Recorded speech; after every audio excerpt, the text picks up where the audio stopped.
قادیانی دائرہ اسلام سے خارج ہیں۔ علامہ اقبال رحمۃ اللہ علیہ پر جب قادیانیت کا کفری عقائد اشکار ہوئے تو مرزا قادیانی اور اس کی ذریت کو صرف جھوٹا قرار دیا بلکہ ملک و اسلام کا غدار قرار دیا۔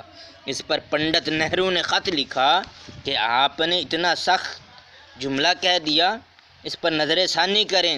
علامہ اقبال رحمۃ اللہ علیہ نے جوابی خط میں 3 باتیں کمال کی کہیں۔ نمبر 1، آپ لوگ یعنی ہندو نبوت کے مقام کو نہیں سمجھ سکتے، تم کو اندازہ ہی نہیں کہ نبی اکرم صلی اللہ علیہ وسلم کا مقام کیا ہے۔ نمبر 2، رسالت اسلام کا مرکزی عقیدہ ہے، جو ختم نبوت کا قائل نہیں وہ کافر ہے۔ نمبر 3، یہ معاملہ آج کا نہیں بلکہ مستقبل کا ہے۔ اگر آج قادیانیوں کو دوسرے مسلمانوں سے الگ نہ کیا گیا تو 50 سال بعد لوگ دھوکہ کھا سکتے ہیں۔ اس لیے قادیانیوں کے بارے میں قطعی اور حتمی رائے رکھنا اور اس کا اعلان کرنا انتہائی ضروری ہے تاکہ مستقبل کو محفوظ کیا جا سکے۔